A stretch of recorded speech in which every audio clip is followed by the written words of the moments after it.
Comme je vous l'ai dit en début de vidéo, on va parler du client parce que au final c'est lui la star.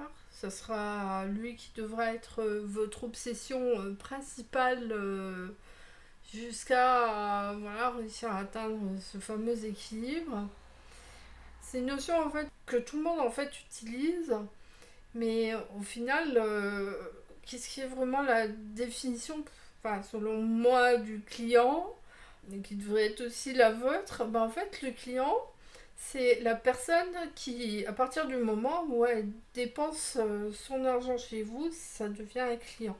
Avant, c'est un prospect, c'est de l'audience, c'est des followers, mais à partir du moment où la personne vient dans votre business et vous signe un chèque ou voilà, sort sa carte bleue, c'est à ce moment-là que ça devient votre client.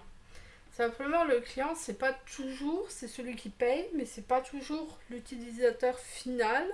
Parce que, par exemple, bah, il y a des activités où, bah, par exemple, la vétérinaire, le client, l'utilisateur final, c'est l'animal, mais voilà, le client, c'est le maître. Chez les fleuristes, c'est la Saint-Valentin, un mari vient chercher un bouquet de roses pour son épouse, c'est pas lui l'utilisateur final, c'est sa femme. Et voilà, par exemple, pour des consultations d'orthophoniste, une maman vient pour son enfant. L'utilisateur final, donc lui, il a une influence sur le client parce que bah, si la prestation ne lui convient pas ou n'est pas adaptée à lui, il peut aller le dire au client au final. Mais au final, bah, il y a parfois d'autres paramètres qui rentrent en jeu sur le client. Mais au final, voilà, le client, c'est la personne qui va payer.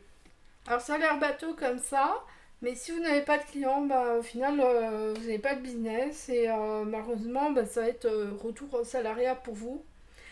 Alors, bah, c'est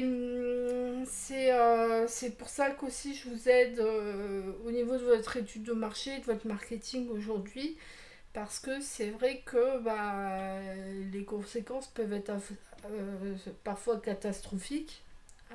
Dès qu'on manque d'argent, bah, la vie devient un petit peu difficile. Et c'est pour cette raison qu'il vaut mieux déjà bien se préparer à l'avance, prévoir déjà voilà, un ordre d'idée au niveau de votre activité.